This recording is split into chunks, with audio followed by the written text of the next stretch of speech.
Dia nangis sambil melintirin dia punya tas kecil. Dia nangis. Dia bilang sama saya, "Ustaz, ingat nggak sekitar tahun 2005-an apa 2006 apa 2004 begitu?" Dia bilang. "Kenapa, Ji? Dulu kan saya mindahin rekening itu 1 miliar ke rekening antum." "Oh iya, ingat."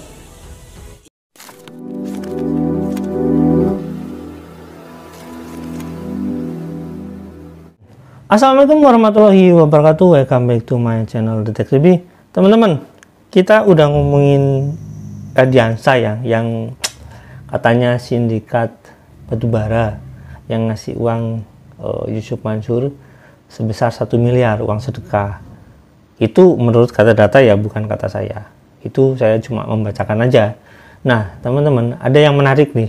Ada yang menarik dari 1 miliarnya ini.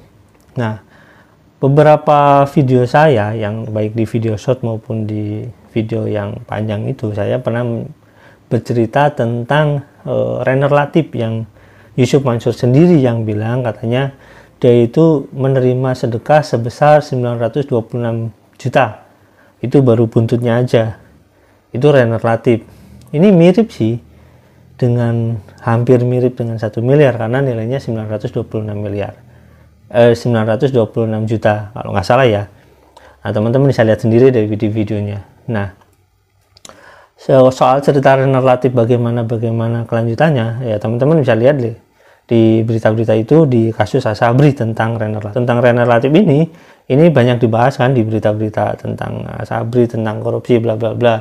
Soal Yusuf Mansur menerima uang hasil korupsi atau bukan ya, itu kembali lagi nanti ke PPATK sebenarnya.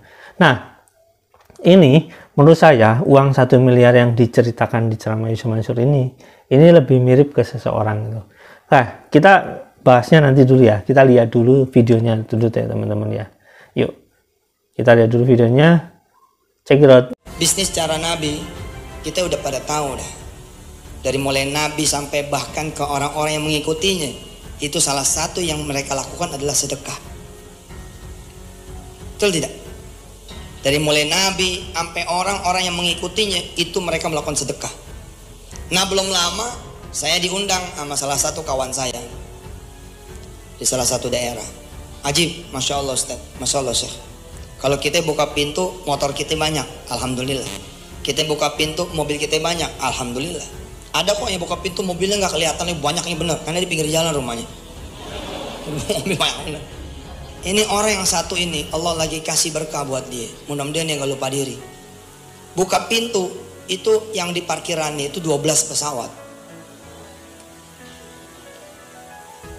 Di parkirannya itu 12 pesawat. 2 itu pesawat jet pribadi, 2 kemudian helikopter. Beda tuh, yang aneh kan pakai remote, dia beneran. Sisanya kemudian dia dagangin. Artinya dia komersilkan. 12 pesawat itu di rumah dia. Rumahnya kecil, nggak gede, 34 hektar doang. Dibendung sama dia laut, dia bikinin kemudian super cruise masuk ke dia. Orang Indonesia loh. Itu orang Indonesia loh. Dia bisa, ente bisa. Dia bisa, aneh bisa. Tinggal perkaranya nanti, sanggup enggak? Karena belum tentu juga kita sanggup tuh dikasih amanah oleh Allah seperti itu. Kalau nggak sanggup malah celaka juga. Itu laut dibendung sama dia belah, super cruise masuk. Luar biasa. Waktu kemarin saya datang dia bilang, "Ustadz, dengar-dengar mau pada patungan ya, beli 777." Iya. Oh, saya baru balik dari pabriknya, kita mau beli 3. Kurang ajar nggak? Kita lagi mau patungan, beli 1 aja patungan. Itu aja dia acak-acak orang. Dia pakai ngomong, "Saya barusan dari pabriknya, kita mau beli 3.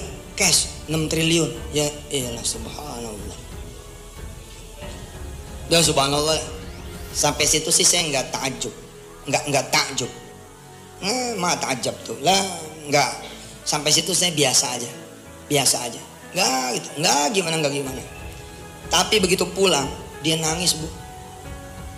Dia nangis. Sambil melintirin dia punya tas kecil. Dia nangis. Dia bilang sama saya, "Ustaz, ingat nggak sekitar tahun 2005-an apa 2006 apa 2004 begitu?" Dia bilang. Kenapa Ji? Dulu kan saya mindahin rekening tuh 1 miliar ke rekening antum. Oh iya, ingat. Itu rekening cuman segitu-gitunya. Itu rekening cuman segitu-gitunya. Ambil nangis tuh. Ustadz ngajak kita umroh. Ternyata begitu dia umroh, terjadi sesuatu tuh di daerah dia. Habis semua, dihabisin. Ada orang yang ngabisin, tapi dia selamat karena dia pergi umroh. Begitu pulang, ganti pejabat yang paling atas. Paling atasnya diganti. Begitu diganti paling atas, dia pulang udah dalam keadaan tawakuf semuanya. Karena bersih, semua nggak ada lagi, dia masuk menjadi jagoan baru. Dia bilang, waktu itu saya bingung. Mau kemudian beliin alat berat, masih kurang.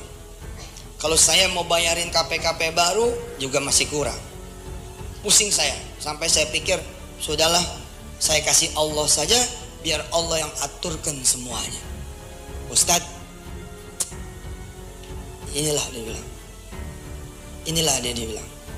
Dia ngeluarin 1 miliar, itu cuman 1 miliar 1 miliarnya. Allah. Bahwa salah satu cara Nabi berbisnis adalah justru dengan bersedekah. Oke teman-teman, jadi begitu ya. Ada beberapa poin penting yang kita bisa ngambil pertanyaan. Ambil pertanyaannya, bukan ambil hikmah. Karena pertama tentang pesawat ya, tentang rumahnya yang sangat besar. Rumah sangat besar itu nggak masalah, nggak ada problem. Mungkin itu HGB atau bagaimana, hak guna bangunan atau ya hak guna usaha atau bagaimana. Cuma kalau ini pesawat diparkir dengan begitu banyak di depan rumah dia, itu jadi pertanyaan. Karena apa ya, misalkan gini, saya kasih contoh pesawat stall dengan yang HPS dengan HPS tertentu. Ini yang stall yang misalkan yang cuma 2 seat, misalkan yang 2 seat 2 kursi, atau misalkan 4 seat, itu mau terbang aja itu harus punya izin terbang. Itu dengan pesawat yang baling-baling depannya itu loh, yang kecil itu loh, itu harus punya izin terbang. Kecuali pesawat stall yang kecil lah, pesawat apa ya, saya kurang tahu persisnya. Lebih pokoknya yang kecil-kecil kayak gitu, itu mungkin izin terbangnya nggak sulit karena itu penerbangannya nggak jauh. Nah, ini menarik teman-teman, dengan jet pribadi 2, dengan otomatis itu jet pribadi ya. Jet pribadi itu artinya pesawat yang menggunakan mesin-mesin jet. Mesin-mesin jet itu ya otomatis izin terbangnya ketat. Apalagi kalau misalkan itu punya rumah pribadi, otomatis harus punya lapang terbang pribadi. Dan saya rasa orang yang punya kualifikasi itu, teman Yusuf Mansur, saya belum pernah lihat. Saya rasa teman Yusuf Mansur yang dipamer-pamerkan, berarti cuma sekedar nyumbang 1 miliar itu, saya rasa kecil itu. Apalagi kalau sebabnya 1 miliar terus sekarang dia menjadi orang yang sangat kaya raya, otomatis banyak akan orang tahu, oh si itu teman Yusuf Mansur yang kaya raya gitu. Nah, itu tentang pesawatnya aja ya. Kalau saya rasa gini, kelas orang-orang yang super kaya itu, orang-orang yang super kaya itu nyimpan pesawat aja nggak di rumah. Nyimpan pesawatnya itu ya di hanggar-hanggar. Karena tujuannya untuk mempermudah, kalau misalkan dia mau terbang, tinggal nanti telepon, saya mau terbang nih, tinggal urus penerbangannya ke pihak bandara, selesai semuanya gitu. Itu satu poin penting. Keduanya, 1 miliar ini kalau kita lihat cerita Yusuf Mansur di sini, ini lebih mirip dengan Ardiansah yang nyumbang 1 miliar dengan sedikit narasi yang berubah. Menurut teman-teman gitu nggak? Menurut saya seperti itu sih. Ini pendapat saya pribadi ya. Kalaupun enggak benar ya, si Pak Jaman atau Yusuf Mansur ini ya tolong jelaskan siapa gitu loh.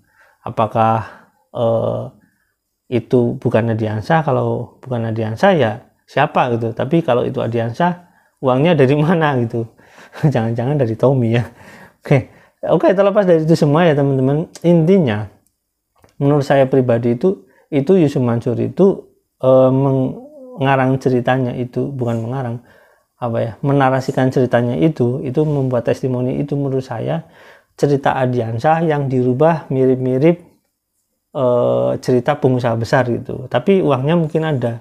Nah teman-teman, kenapa saya katakan uangnya mungkin ada? Karena berdasarkan kata data itu kan ada uangnya memang. Nah, Yusuf Mansur karena memori itu sulit untuk dihilangkan dan itu juga punya kepentingan teman-teman yang di sini yang di pengajian untuk sedekah.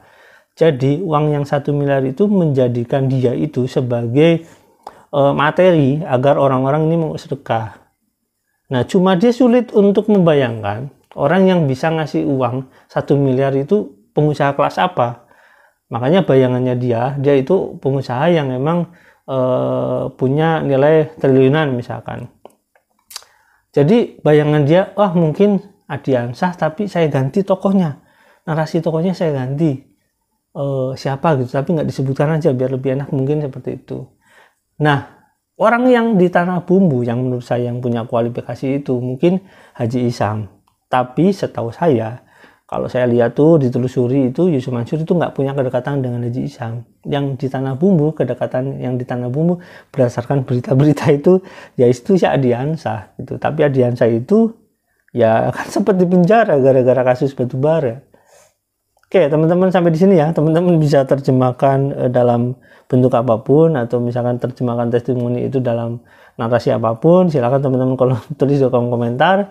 Siapa tahu gitu. Memang ada orang yang ngasih 1 miliar itu dan bukan Ardiansah. Oke, sampai di sini. Wassalamualaikum warahmatullahi wabarakatuh.